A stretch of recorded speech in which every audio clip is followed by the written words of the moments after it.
नमस्कार दोस्तों। शुरू करते हैं आज का वीडियो और इसमें हम सॉल्यूशन करेंगे हिंदी और इंग्लिश का। तो पहला क्वेश्चन है हमारा, निम्नलिखित में से कौन सा शब्द आनी प्रत्यय से निर्मित हुआ है। प्रत्यय और उपसर्ग के बारे में आपको लास्ट वीडियो में मैंने बताया था और उसी बेसिस पे हम आज उसमें सॉल्यूशन करते हैं।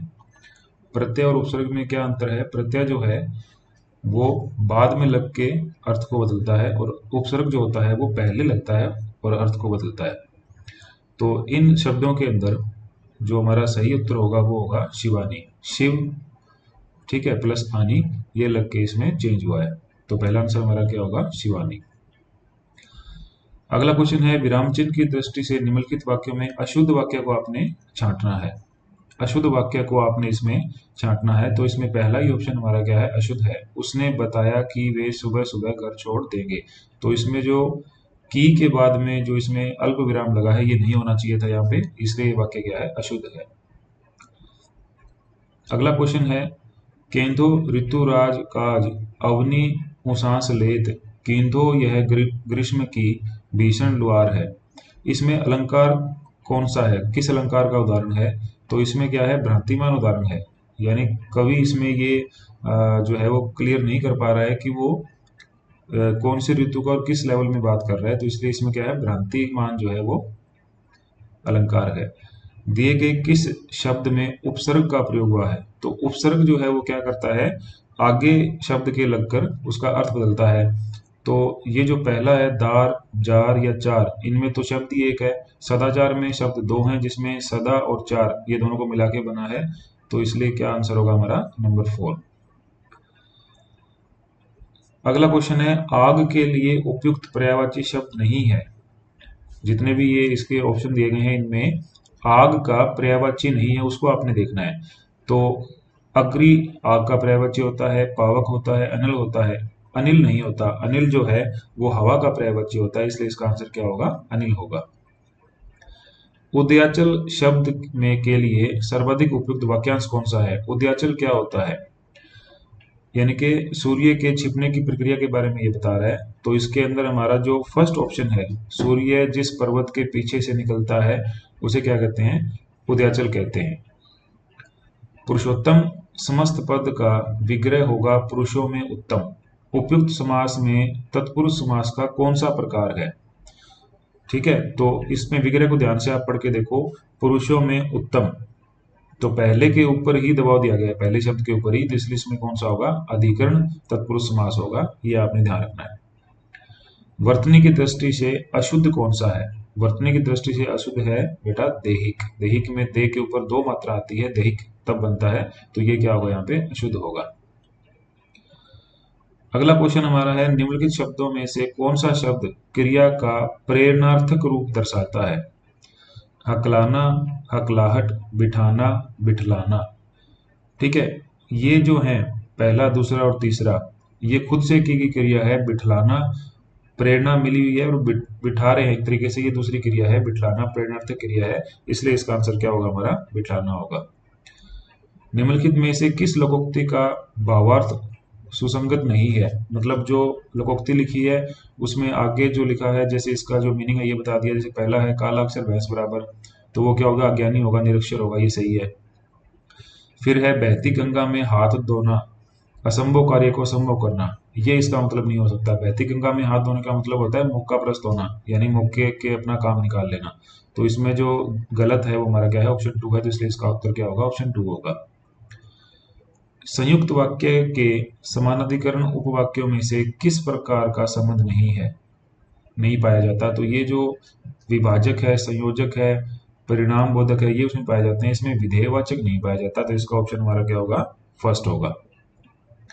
अगला क्वेश्चन है, निम्नलिखित में से कौन सा विकल्प तद्भव शब्द का उदाहरण नहीं है?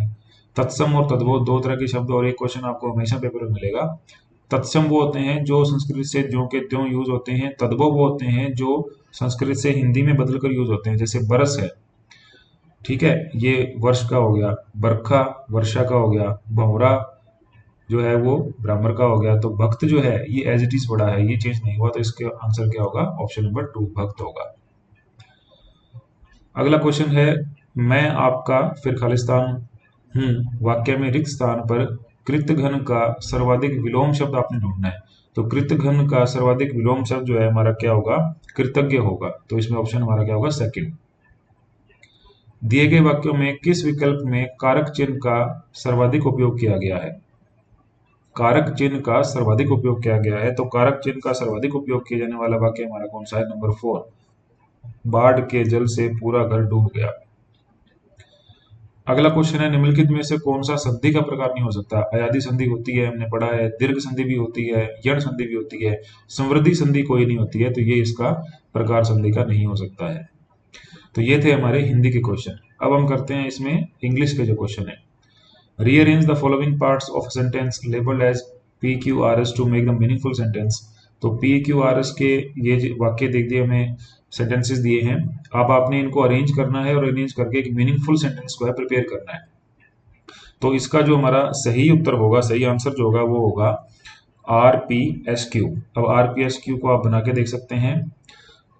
The only victorious which leave no regret are those which are gain over ignorance. ठीक है, ये इसका सही उत्तर होगा। Choose the alternative which best express the given sentence in active voice. It is being read by yes. ठीक है, इसको आपने क्या करना है, एक्टिव वॉइस में कन्वर्ट करना है।